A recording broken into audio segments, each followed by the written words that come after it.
Hello everyone. Today we are going to speak about our next lecture, that is genetics part 9.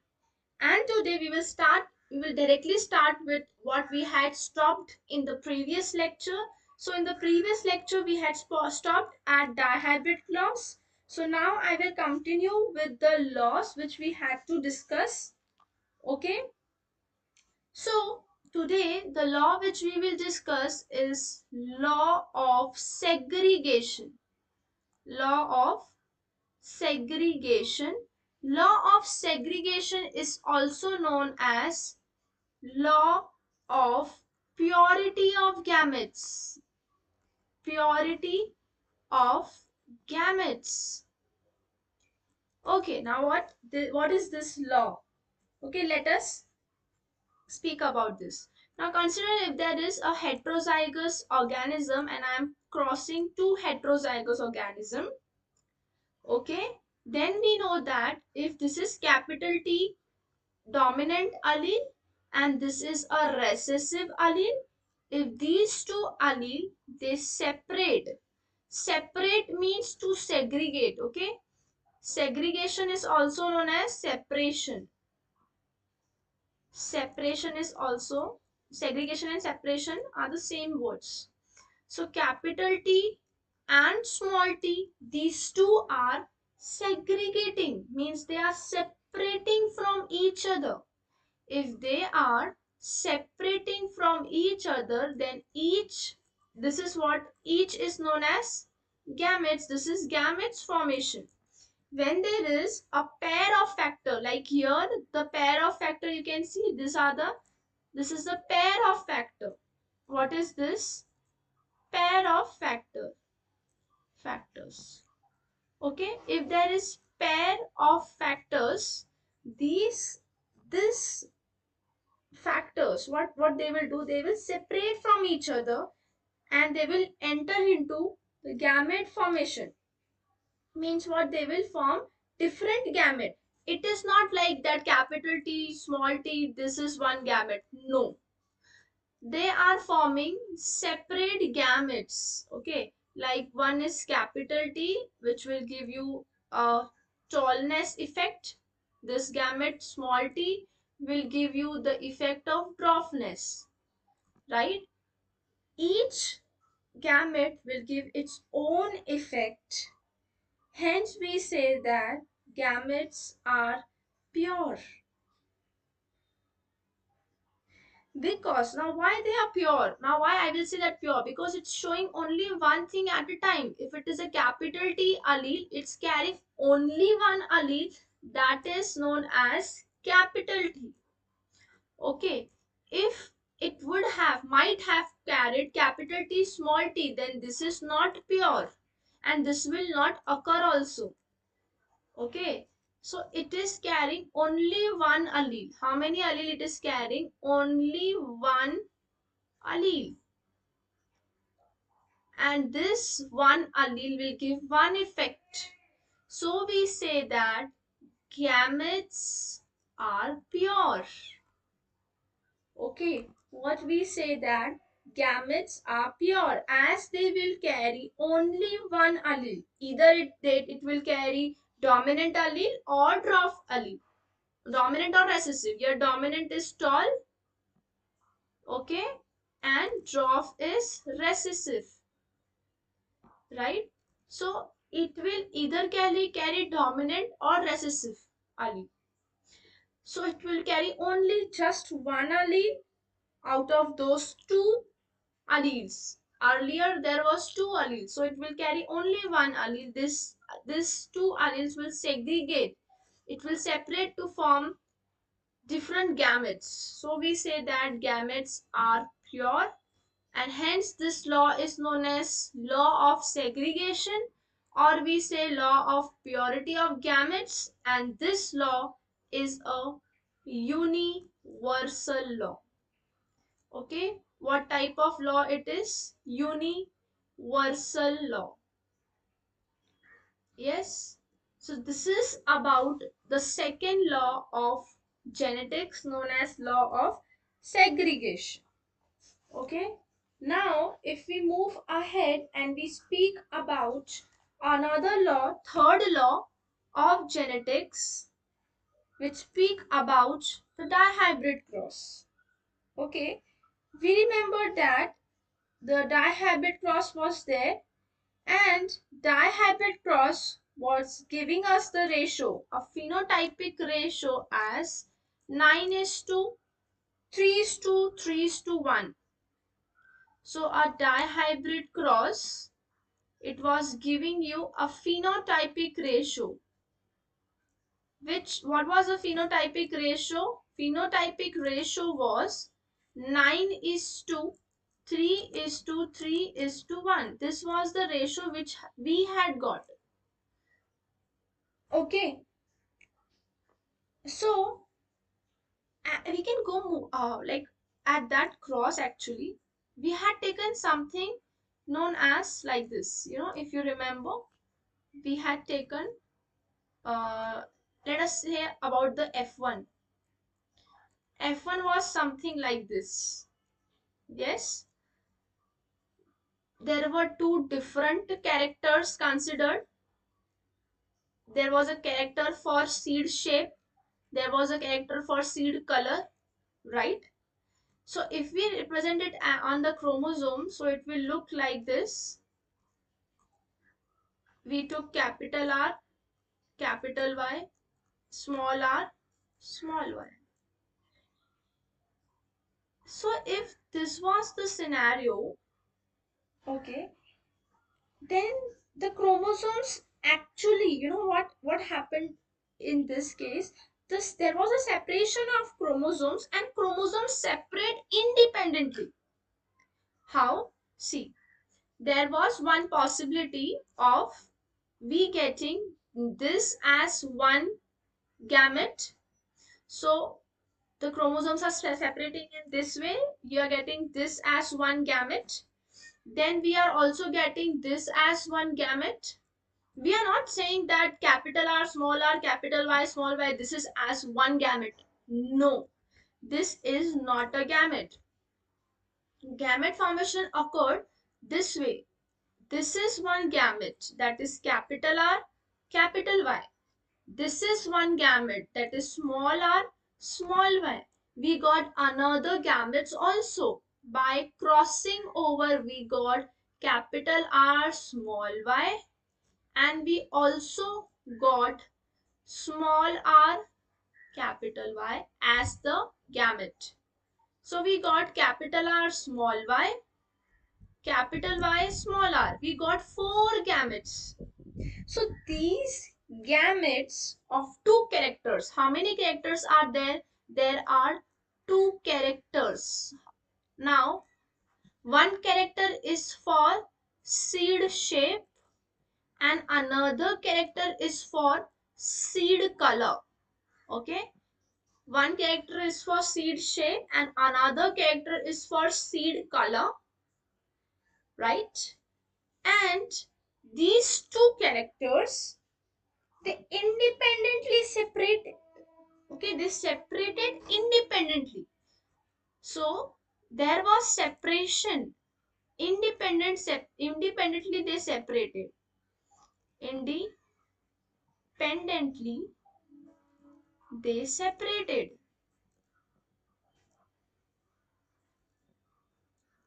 Okay, independently they separated. So after the separation, like, okay, they separated, fine, they separated. But after separation, they assort independently. Now, what is meant by assort? Assort means to distribute among themselves. Okay, to distribute among. Okay, after, we can say after separation, there was assortment. There was assortment. Assortment means distribution among.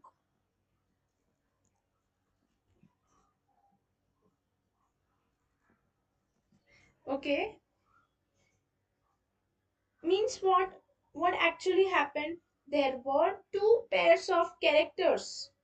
right? Two pairs of characters, and each pair of character had contrasting factors, contrasting allele. If there was round round round seed shape, there was wrinkled seed shape. These were two contrasting characters, they like contrasting traits, so they separated, right? And even if there is capital Y, small y, this also independently separated. There was no dependence among anybody in this case. So each pair separated independently. Okay? And hence we got the ratio as 9 is to 3 is to 3 is to 1. So this ratio came because there was independent separation first thing, and they distributed, means among themselves they distributed independently. So there was independent assortment. Okay, so this is known as a law, which is called as a law of segregation. Okay, law of independent assortment. So segregation was here. This is independent assortment. Law of independent assortment. Okay, it's independent assortment.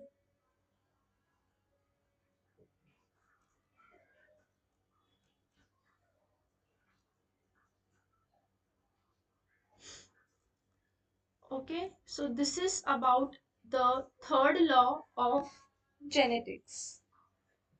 Yes, so we have completed law of dominance, law of segregation, and law of independent assortment. These three things were done already. And before that, we have also spoken about monohabit and dihabit cross, back cross, and test cross. So we are done with almost, you can say, 30 to 40% of the chapter here. Let's go forward and we will understand that there is another topic known as deviations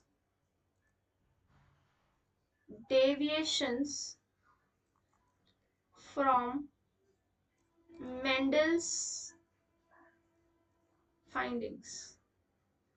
This is also known as neo-Mendelism. Neo-Mendelism. Same topic, neo. Neo means what? What research, like what experiments were done by the Mendel on the green, like all the pea plant. Those experiments, those findings, when somebody else had done the same experiment, so they got something different, they got some other results, so there was slight change, or you can say deviation. Deviation means what? When we speak something from the exact thing, like suppose Mendel law is a standard thing, so we got something, some other result from the standard. Okay, let us say that if it was 1 is to 2 is to 1 ratio of phenotypic cross, okay, so we got some other ratio, maybe 1 is to 2, something else, some other ratio. So that is known as deviation from Mendel's findings. Whatever Mendel had searched, there was something different which people got, and hence this is known as neo-Mendelism. And this was like this all occurred in the era when Mendel was not there. So it was post Mendelian era. We say it as post Mendelian era. So let us begin with one by one. So what Mendel told that if there is one single trait, okay, if there is single trait, then there will be single gene. Okay, if there is single trait, then there will be single gene, and each gene has two alleles. Okay, if there is single trait, there will be single gene. Single trait will have a single gene, and that will have two alleles. We can also say that one gene is having two alleles, right?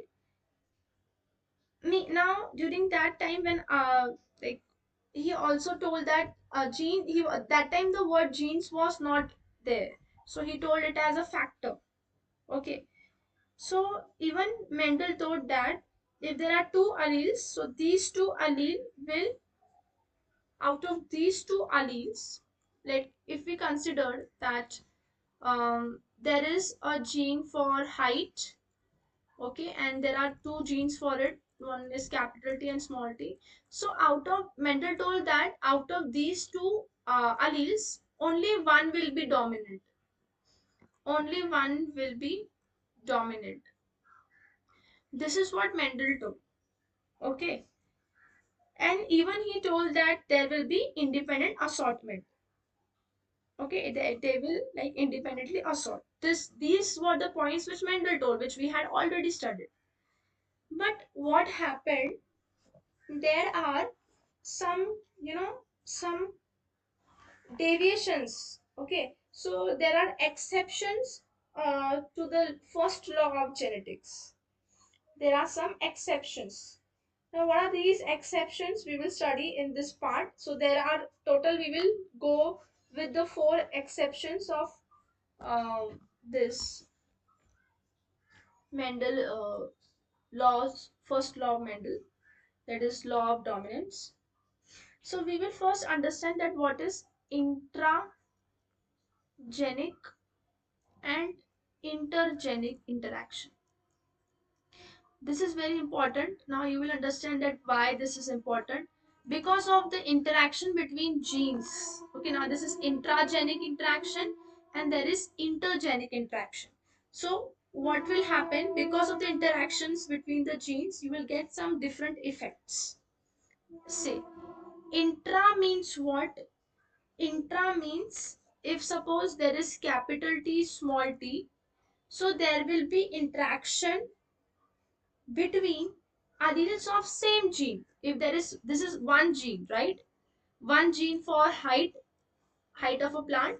So there will be interaction among these two alleles. So interaction is there between the alleles of the same gene. That is known as intragenic interaction.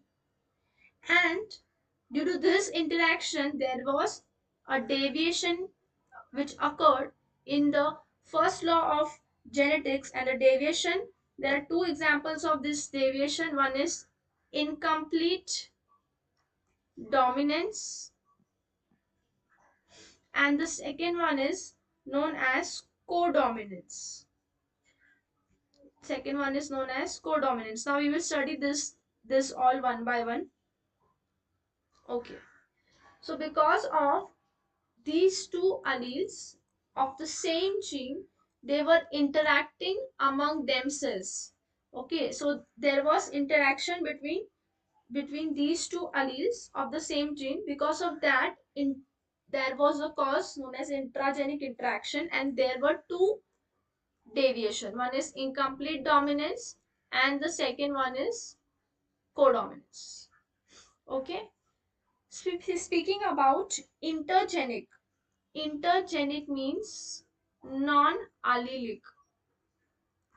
Okay, now intergenic means there are two different genes. Okay, let us say there is gene known as capital R small r and capital Y small y. This is a different gene and this is a different gene.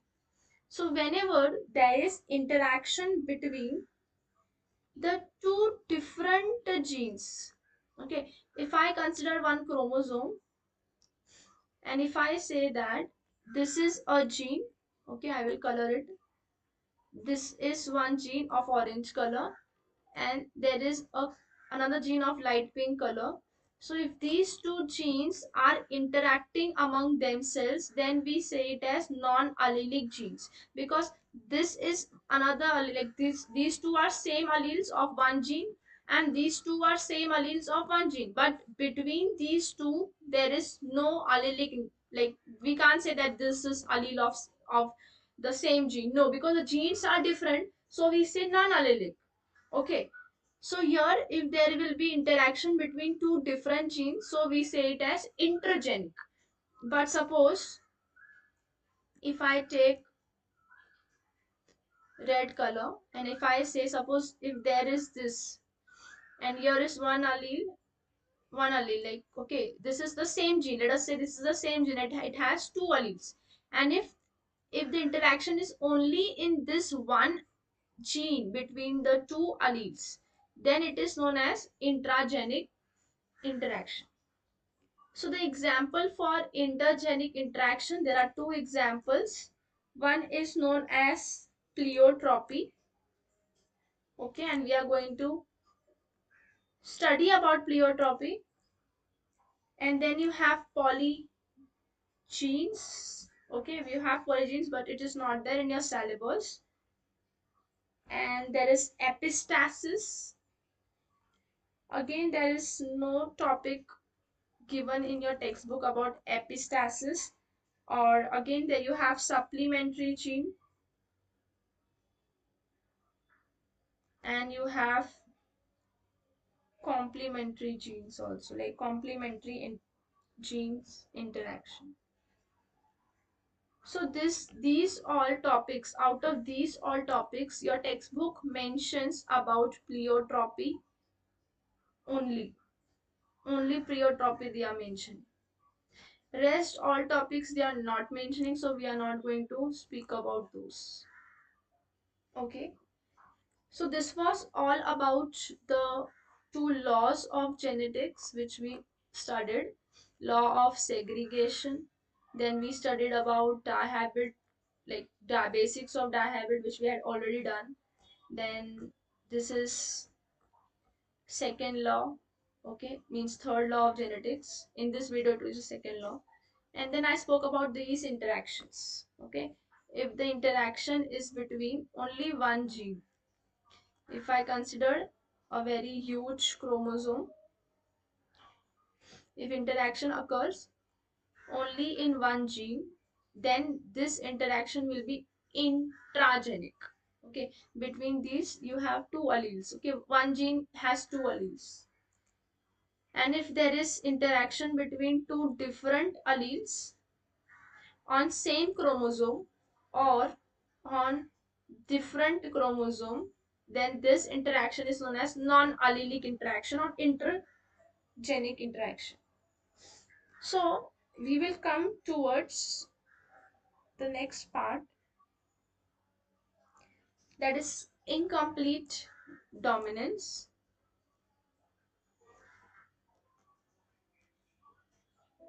Incomplete dominance. So in incomplete dominance, what happens that let us directly come to with the examples. So here one plant, uh, the flowers were taken of Mirabilis jalapa, Mirabilis jalapa. Okay, this is a scientific name. And this flower was taken. This is a flower, right? This flower was taken. It had two colored flowers. One was red colored and one was white colored. So there is red flowers, the phenotype, and here there is white flowers as the phenotype. Okay. So what will happen? You will get gametes. So since these two are similar, I will take only capital R. These two are similar, I will take only smaller. So there will be fusion of gametes. You will get capital R, small r as F1.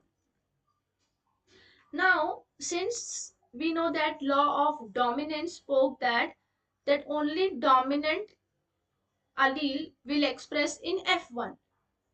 So according to that law, F1 must be all red.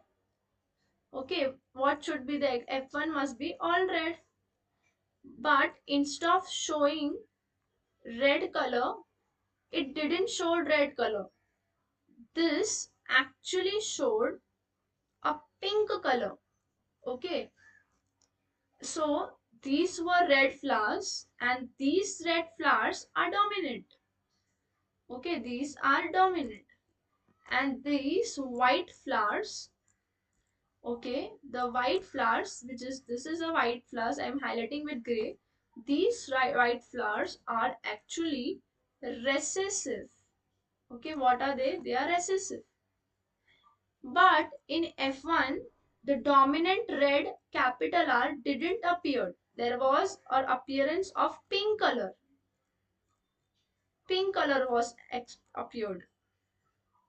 And if you go with the F1, selfing of F1, you know what is selfing? Self pollination of F1. Then we will get capital R small r cross with capital R small r. And if you solve this by your monohybrid, like the way we solve monohybrid cross, we get here two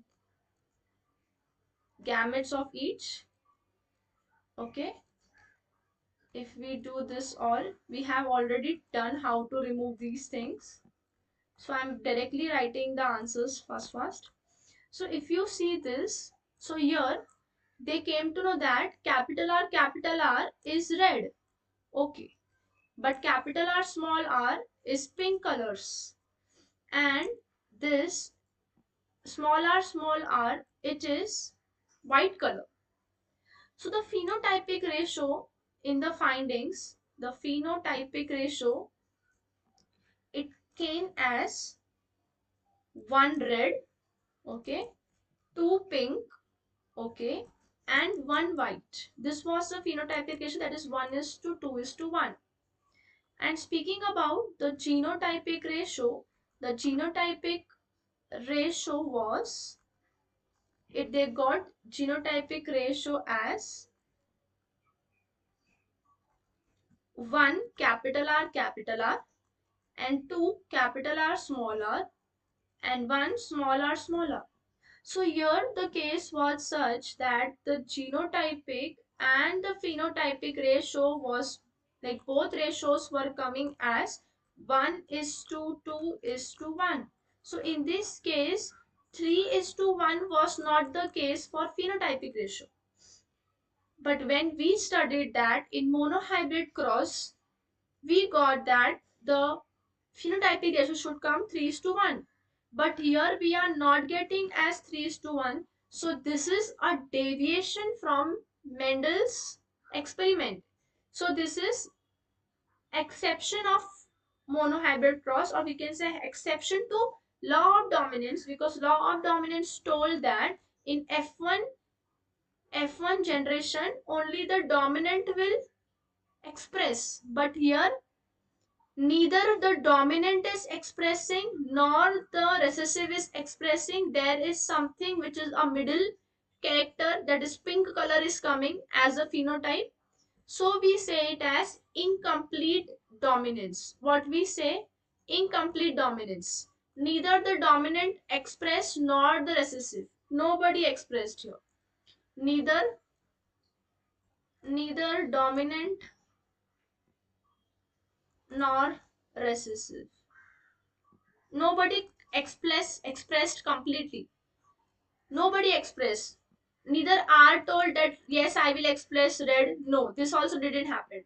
Neither small R told that I will express white. No, nothing of this sort happened in this case. Nothing happened. Nobody expressed. So we say it as incomplete dominance. Neither dominant expressed nor recessive. Okay, so in F1 all are pink. Okay, this is important. In F1 all are pink, and hence we got the ratio as 1 is to 2 is to 1. So this is about incomplete dominance.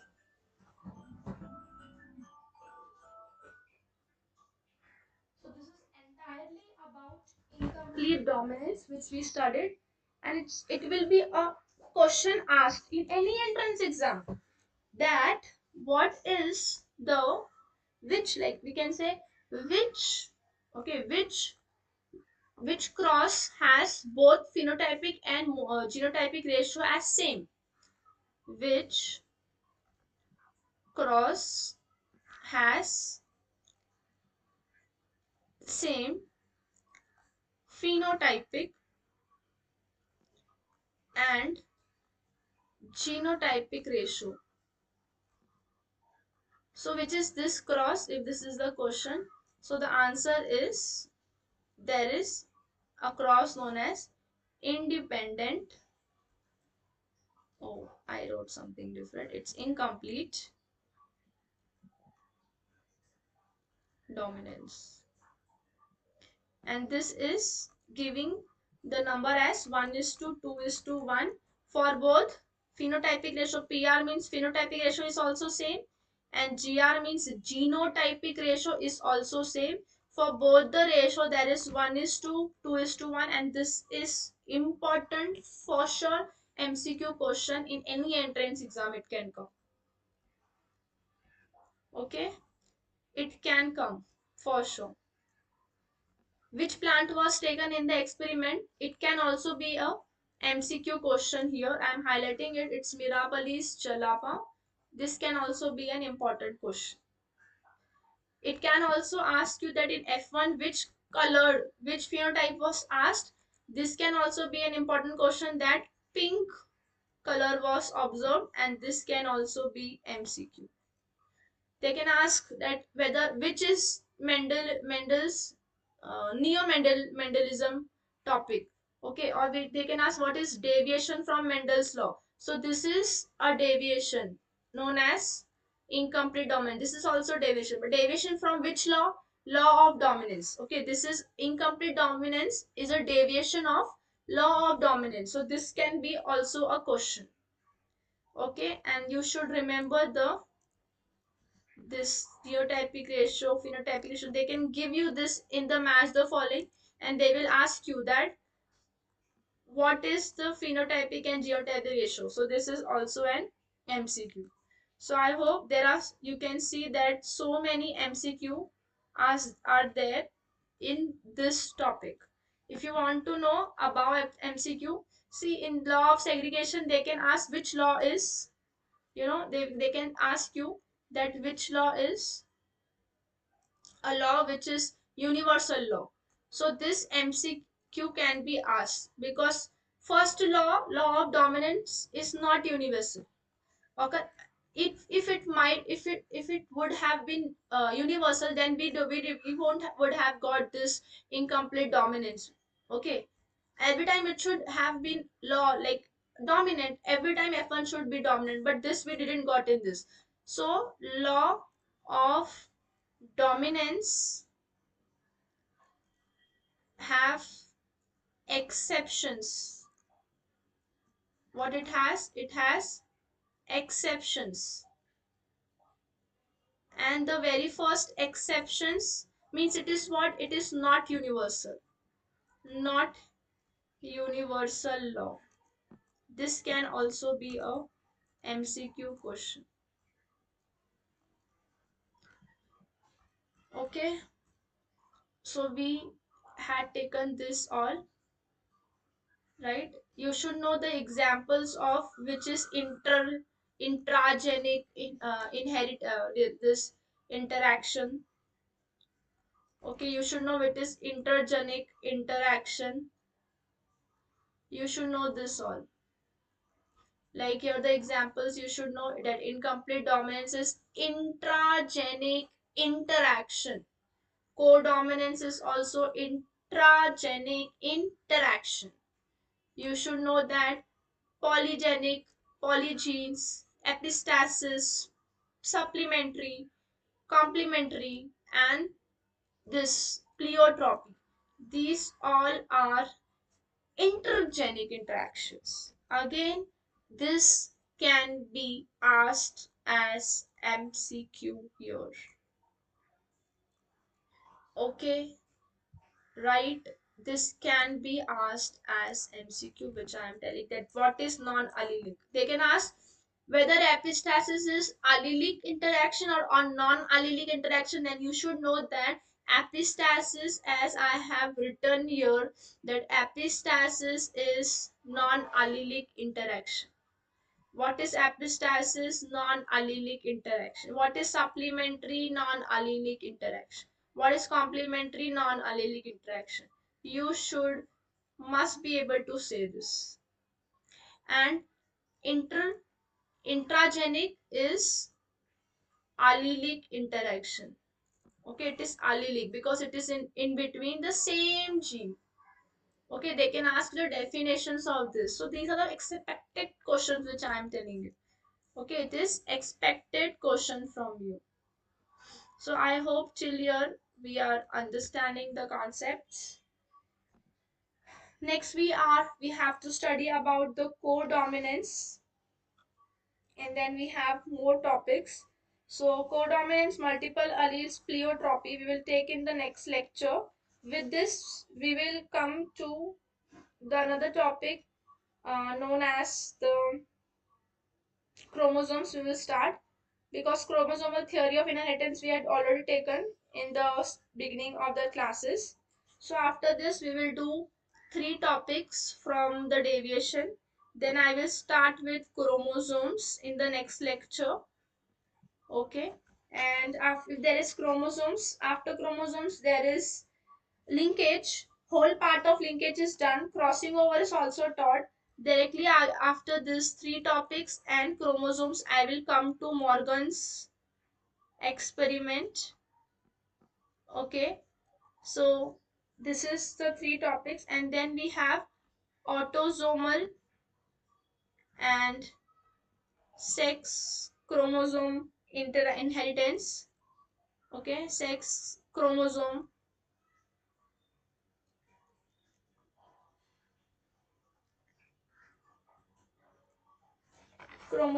interactions will be there. Okay, so there will be, I will just write inheritance here. Okay, let me mention as a whole.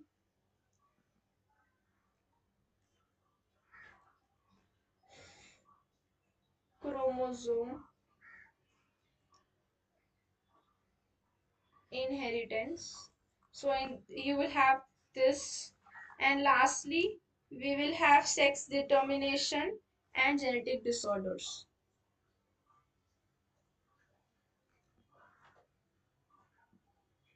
And then you have genetic disorders. So you have how many topics total? Total you will have topic 1, 2, 3, 4, 5, 6. So here what are the three topics? We will study codominance. Then we are going to study about multiple alleles. After multiple alleles, we are going to study about pleiotropy. Okay. And after pleiotropy, we are going to study about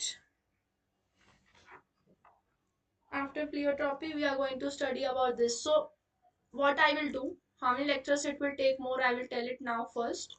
See, so for these three topics and chromosome, we will take one class till here. So there will be one class for this for sure. So there will be lecture number 10 in which I will take these four topics. There will be lecture number 10, then I will take 11 where you will study these two topics. Okay, so there will be a second class, and lecture number third you will get this. So there will be more three lectures about the theory, and I will take fourth and fifth lectures as MCQ part. So till here I will stop the class for now. We have done these all concepts to understand. Okay, and do like, do subscribe, do comment, and keep studying. Thank you.